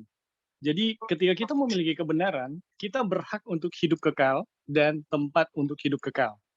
Nah, teman-teman, semua ini adalah berkat yang dijanjikan Tuhan kepada Abraham yang digenapi di dalam Kristus. Di luar Kristus, perjanjian ini tidak akan pernah digenapi ya, karena hanya Kristus yang berhak untuk perjanjian ini. Ya. Dan teman-teman, ini adalah satu pelajaran yang menurut saya ya, ini indahnya luar biasa. Dan ini juga menjelaskan kepada kita ada satu, bukan satu doktrin ya, iya satu doktrin yang akhir ini berkembang yang namanya Kristen progresif ya, Kristen progresif. Kristen progresif ini adalah satu aliran kepercayaan yang didasari oleh pelajaran pembenaran oleh iman. Ya, ini pembenaran oleh iman loh mereka. Dan saking apa ya keyakinan mereka terhadap pelajaran itu, mereka itu menjadi anti membicarakan tentang surga. Ya, mereka menjadi anti tentang surga. Jadi pembicaraan tentang surga, nubuatan-nubuatan, bagaimana hidup yang kekal, itu sama sekali mereka anti gitu. Mereka itu omong kosong semua, itu khayalan semua. Semua yang kita yakini sebagai kebenaran itu adalah sekarang. Damai di hati, itulah surga. Ya. Kalau kita ke surga dengan pertengkaran mereka, ini dalih-dalih mereka ya. Oh itu sama saja bohong gitu. Jadi surga itu sesuatu yang sebenarnya bagaimana kita memiliki damai. Kita nggak perlu membicarakan kerajaan surga, itu adalah khayalan belaka. Tapi teman-teman, pelajaran dari Wagoner ini kita lihat ya, telah meletakkan setiap pelajaran itu dengan indahnya pada posisinya. Wagoner itu betul-betul menjelaskan pembenaran oleh iman, ya, itu tepat sekali, tidak menyingkirkan hukum Allah dan tidak menyingkirkan pelajaran tentang surga. Dan ketika itu ditempatkan pada posisinya, kita melihat ya satu alur yang sangat indah, bagaimana bagian-bagian itu digenapi gitu, dan bagaimana tiap-tiap pelajaran atau subjek mengenai iman, hukum atau kerajaan surga itu indah gitu. Kita bisa mengerti dan memahami bahwa itu betul-betul adalah rencana Tuhan. Tidak seperti Kristen progresif ya atau aliran Kristen yang lain ya, yang belajar tentang pembenaran oleh iman dan kasih karunia, akhirnya menyingkirkan hukum, akhirnya menyingkirkan nubuatan, dan akhirnya menyingkirkan tentang surga. Teman-teman, kita sangat bersyukur ya, kita boleh belajar pekabaran ini. Terima kasih. Baik, terima kasih. Jadi ya, yang Brother Ebing bilang adalah kalau kebenaran itu adalah kebenaran, tidak mungkin salah. Saya bisa simpulkan dari itu ya. Jadi kalau ada ajaran-ajaran yang tidak sesuai kebenaran, akan nampak kesalahannya, ya, akan keluar dia punya kesalahan. Sehingga perbedaan itu dengan pertolongan Roh Kudus kita bisa lihat, oh ini sesat ini Injil palsu, nah ini kebenaran. Ya. Oke. Apakah ada tambahan lagi? Sebelum kita ke, ya silakan. Ya, oke, thank you. Jadi selain yang tadi Ebing sudah tambahkan itu sangat benar. Kita mau tambahkan satu hal yang mana ini kan janji ini diberikan kepada Abraham dan keturunannya gitu. Dan kita tahu keturunannya itu kan Yesus ya, dia punya seed, bukan dia punya seed, bukan keturunan-keturunannya. Jadi kalau kita di dalam Yesus, kita memperoleh janji itu juga gitu. Nah ini yang sangat indah yang Bapak tekankan itu. Jadi semuanya itu berpusat kepada Yesus gitu. Kalau tanpa Kristus, ini janji-janji ini kita nggak bisa terima gitu ya. Janji-janji yang kita sudah bahas di sini nggak bisa terima karena itu hanya janji itu diberikan kepada keturunannya yaitu Yesus gitu. Jadi apa yang sudah dijanjikan kepada kita yaitu kehidupan kekal, kebenaran, kehidupan kekal, tempat di mana kehidupan kekal itu berada. Sekarang kita bertanya, apakah semuanya itu bisa terjadi tanpa Kristus? Bagaimana kebenaran itu bisa terjadi? Kalau nggak ada Kristus, kita nggak ada kebenaran sama sekali. Kehidupan kekal, apakah saya bisa memperoleh kehidupan kekal? Sedangkan kalau saya berdosa, saya di bawah kutuk gimana kutuk itu sama dengan maut ya. Nah, bagaimana maut untuk mendapatkan kehidupan kekal? Terus kemudian warisan tempat kita hidup kekal. Bagaimana saya bisa mau berada di tempat untuk hidup kekal kalau saya berada di satu kutub gitu, di bawah kutub.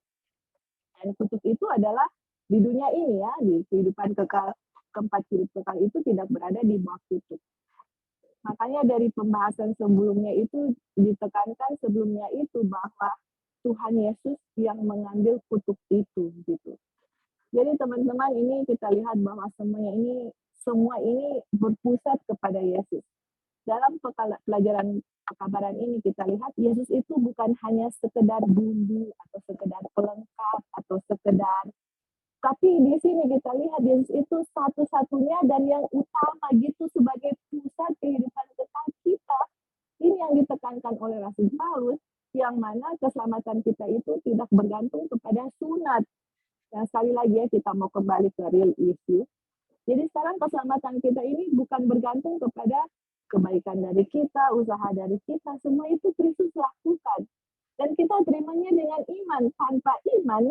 Tanpa kita membiarkan iman Kristus bekerja, ya of course tidak akan ada perbuatan. Jadi kalau kita lihat tidak ada perbuatan yang keluar, berarti dengan pelajaran yang kita terima, kita tidak membiarkan iman itu bekerja di dalam kita, karena hanya ada satu iman. That's the faith of Jesus gitu. Jadi makanya dengan pelajaran ini selalu membuat kita ya, aduh Tuhan, kalau tanpa Kristus, tanpa Tuhan yang melakukan, kalau tanpa saya membiarkan Kristus yang pertama dan yang utama dan segalanya, itu keselamatan itu tidak akan menjadi bagian kita teman-teman. Jadi ini pelajaran yang sangat indah ya teman-teman untuk kita melihat bagaimana Tuhan mau mengembalikan kita ke original. Dia punya asli, apa tujuan yang dia ciptakan untuk kita. Apa sih dia mau kita hidup kekal, dia mau kita hidup berada di tempat yang kita bisa hidup kekal, menikmati hasil ciptaannya yang luar biasa, kebahagiaan. Itu yang Tuhan mau dan rindukan kepada anak-anaknya. Bukan di tempat di mana kita berada sekarang yang kutuk ini gitu. Makanya Abraham dia tidak mencari tempat di dunia ini, tapi dia mencari satu tempat yang Tuhan sudah janjikan bagi dia dan keturunannya, yaitu Yesus. Jadi dunia ini penuh dengan kutuk teman-teman, tapi puji Tuhan di dalam Kristus kutuk ini sudah diambil, dan puji Tuhan janji atau warisan yang Tuhan berikan kepada kita bisa menjadi bagian kita kalau kita berada di dalam Kristus, karena Kristus lain dijanjikan janji itu, dan kalau kita di dalam Kristus, kita juga memperoleh bagian yang sama ya akan diberikan kepada Kristus, yaitu keturunan Abraham. Oke, thank you Pak. Baik, benar sekali ya, terima kasih Sister Joy. Jadi keseimbangannya kita bisa lihat ya. Dan sekali lagi kenapa kita bisa lihat keseimbangan itu, karena kerjaan Roh Kudus di dalam saudara dan saya. Ya. Mengingatkan kita, ya, memampukan kita melihat, ya. Jadi akan seimbang. Terima kasih untuk tambahan. Pelajaran yang berharga yang Tuhan izinkan kita pelajari ini luar biasa, puji Tuhan. Tuhan sekali lagi kita muliakan. Ya. Perjanjian dari janji-janji, the covenant of promise. Bahwa perjanjian dan janji Tuhan adalah satu dan sama. Ya. Jelas dilihat di Galatia 3:17 ya itu. Di mana dinyatakan bahwa membatalkan perjanjian berarti tidak memenuhi janji itu. Ya. Di Kejadian 17 kita baca bahwa Tuhan membuat suatu perjanjian dengan Abraham untuk memberikan kepadanya negeri Kanaan, dan bersamaan dengan itu seluruh dunia sebagai milik yang kekal. Tapi kita lihat di Galatia 3:18 itu mengatakan bahwa Tuhan memberikan hal itu kepadanya melalui janji. Ya. Perjanjian Tuhan dengan manusia tidak lain adalah janji bagi mereka. Siapakah yang pernah memberikan sesuatu kepadanya sehingga ia harus menggantikannya? Siapa yang pernah memberikan sesuatu kepada Tuhan? Maksudnya, kalau saya boleh terjemahkan, bahasa vulgarnya adalah siapa yang sudah melakukan sesuatu untuk Tuhan, jasa untuk Tuhan, atau ada jasa, ada pemberian. Ya. Sehingga Tuhan harus memberikan itu, warisan, itu janji. Kita lihat di sini ya, di Roma 11, 35, 36, sebab segala sesuatu adalah dari Dia, oleh Dia, dan kepada Dia. Ya. Jadi semua itu Tuhan. Sangat jarang manusia melakukan sesuatu tanpa mengharapkan imbalan. Ya, selalu kita pakai bahasa selalu itu always. Ya. Sangat jarang manusia melakukan sesuatu tanpa mengharapkan imbalan. Selalu harus ada imbalan. Dan para ahli teologi menganggap Tuhan juga demikian. Ya.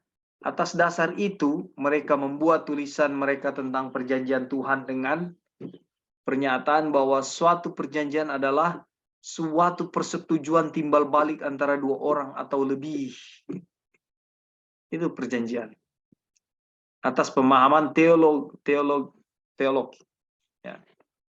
dunia. Ya. Jadi, suatu persetujuan timbal balik antara dua orang atau lebih untuk melakukan atau tidak melakukan hal-hal tertentu.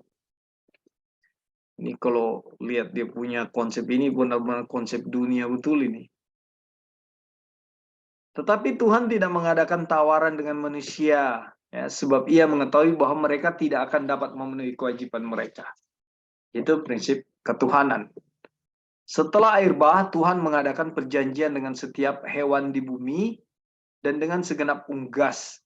Tapi kita lihat ya, tetapi hewan dan burung-burung tidak menjanjikan, ya, hewan dan burung-burung tidak menjanjikan sesuatu sebagai imbalan. Kejadian 9 ayat 9 sampai 16. Ya. Mereka hanya sekedar menerima kebaikan yang berada di tangan Tuhan. Ingat enggak ayat itu? Burung-burung tidak menabur, ya, tapi dia menuai. Ya, tidak ada yang dia lakukan untuk dia supaya bisa dapat hasil makanan. Ya. Satu-satunya hal yang burung lakukan adalah makan. Padahal dia nggak menanam, dia nggak berusaha, dia tidak kerja.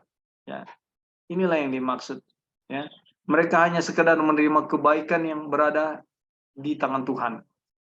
Itulah semua yang bisa kita lakukan. Terima kebaikan Tuhan. Ya. Tuhan menjanjikan segala sesuatu yang kita butuhkan. Bahkan lebih dari yang kita minta dan pikirkan. Sebagai apa? Suatu karunia. Kita menyerahkan kepadanya diri kita yang tidak ada artinya. Tetapi Ia menyerahkan kepada kita dirinya yang berarti segala-galanya. Berbanding terbalik ya. Yang membuat segala sesuatu menjadi masalah adalah kalaupun manusia mau mengakui Tuhan, mereka ingin tawar-menawar dengan Dia. Mereka menghendaki suatu hubungan timbal balik. Suatu transaksi di mana mereka akan dianggap sederajat dengan Tuhan. Ya. Ada andil, saudara-saudara. Ada andil manusia ini. Tawar ini yang disebut tawar-menawar. Tetapi barang siapa hendak berurusan dengan Tuhan, harus berurusan dengan Dia berdasarkan syaratnya sendiri, yaitu atas dasar kenyataan bahwa kita tidak mempunyai apa-apa dan tidak berarti apa-apa. Sedangkan Ia memiliki segala-galanya dan Dialah segala-galanya dan memberikan segala-galanya. Saudara, dari pelajaran ini kita lihat ya. Apakah kita bisa ya memposisikan diri kita? Ini pertanyaan vulgar dulu ya. Di luar pelajaran ini, maksudnya pelajaran tapi di luar konsep pelajaran ini ya. Konsep pelajaran ini adalah kita tidak bisa berbuat apa-apa tanpa Tuhan kan. Tapi apakah kita bisa memposisikan diri kita bahwa saya ini bukan apa-apa. Saya ini tidak memiliki apa-apa. Ya. Bisa nggak, saudara? Menempatkan diri saudara atau diri saya dalam konteks ini. Bisa nggak? Saya ini bukan apa-apa. Saya nggak bisa apa-apa. Tidak ada kesanggupan apa-apa. Dan saya tidak memiliki apa-apa. Bisa tidak, saudara? Tapi lihat, itu tidak bisa, kita tidak akan bisa menempatkan diri kita seperti itu. Ya, dengan hal itu kita disebut kita orang apa? Orang yang menolak. Tetapi kita bisa menempatkan diri kita ya dengan kesadaran melalui konsep pembenaran oleh iman, ya. Bahwa di luar aku kamu tidak dapat berbuat apa-apa, ya. Yaitu Roh Kudus. Janji roh yang diberikan itu, ya, mengingatkan kita. Sehingga kita akan ada di yang selalu berada Ibing pakai kata kesadaran. Kita ada di kesadaran bahwa kita tidak bisa apa-apa. Kita ini bukan apa-apa. Kita ini tidak ada tidak ada andil apa-apa. Kita tidak tawar-menawar dengan Tuhan. Ya. Jadi ketika dikatakan kalau kita tawar-menawar dengan Tuhan, kita memposisikan diri apa? Ya, sederajat dengan Tuhan. Kita nggak bisa apa-apa, saudara. Bisa nggak bahasa ini atau konsep ini permanen di pikiran kita? Ya. Tentunya bisa dengan pertolongan Tuhan. Ya. Sadar setiap saat, oh saya ini bukan apa-apa, saya nggak bisa apa-apa, saya ini debu.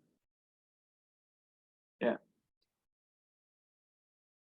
Apalagi mengerjakan keselamatan saya dengan usaha saya. Siapa yang kasih otoritas itu? Yang kasih otoritas itu diri kita sendiri, bukan Tuhan. Otoritas yang Tuhan kasih kepada kita adalah I surrender all. Saya berserah. Otoritas yang Tuhan kasih kepada saya adalah percaya. Ya. Oke, saudara-saudara, di judul ini ada tambahan. Silakan, saudara-saudara. Perjanjian dari janji-janji. Silakan, brother. Oke. Oh, Sister Joy. Jadi, sorry. ya, Kak. Kalau kita baca ini statement ini, covenant dengan janji ini, teman-teman, kalau kita mempelajari sejarah yang terjadi kepada umat Advent dari Wagner dengan A.T. Jones dan juga pemimpin-pemimpin kita itu akan sangat-sangat menghargai statement yang lagi kita pelajari. Jadi apa yang terjadi di masa lalu itu kepada Wagner, teman-teman, aduh ini sangat indah ya kalau kalian melihat dia punya sejarah itu. Jadi Wagner, dia punya covenant yang dia berikan kepada, yang dia kasih pelajaran ini beda dengan pengertian covenant atau perjanjian yang dibawakan oleh pemimpin-pemimpin kita, Uriah Smith, G.I. Butler, dan pemimpin-pemimpin yang lain. Sampai pada waktu dulu, Wagner ini dia menuliskan mengenai Wagner menuliskan mengenai covenant ini ya.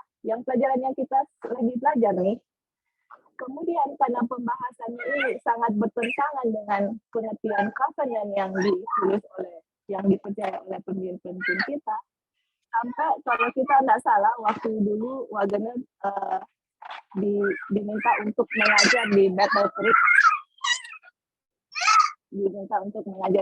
Creek, kemudian Wagner membawakan pelajaran ini mengenai covenant. Karena pemimpin-pemimpin kita menolak akan pemimpin-pemimpin kita, tunggu Pak ya. Karena pemimpin-pemimpin kita menolak pengertian yang sesungguhnya mengenai covenant yang kita lagi belajar ini, sampai akhirnya dia dikeluarkan ya untuk tidak bisa lagi mengajar. Ini karena hanya pengertian mengenai covenant. Dan kita lihat apa hubungannya dengan righteousness by faith. Jadi dia tidak boleh lagi mengajar kalau dia mau kasih ajaran mengenai covenant atau perjanjian yang orang lagi belajar ini ya. Nah, apa yang diajarkan oleh pemimpin kita yaitu covenant itu adalah hubungan timbal balik yang ada di sini. Jadi misalnya contoh, Tuhan menjanjikan kepada kita, Tuhan berjanji ya, covenant, dia memberikan kehidupan kekal atau perjanjian atau tanah atau kerajaan surga atau New Jerusalem gitu. Nah, itu berdasarkan covenant atau janji. Nah, untuk memperoleh kerajaan surga itu harus ada hubungan timbal balik seperti itu ya.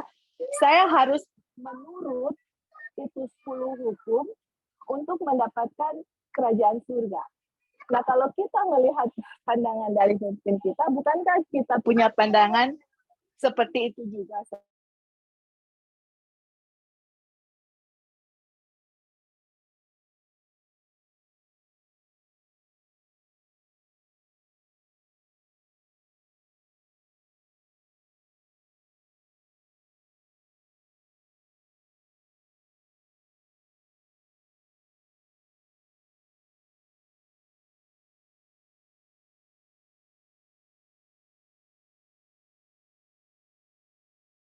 Ya, sebentar.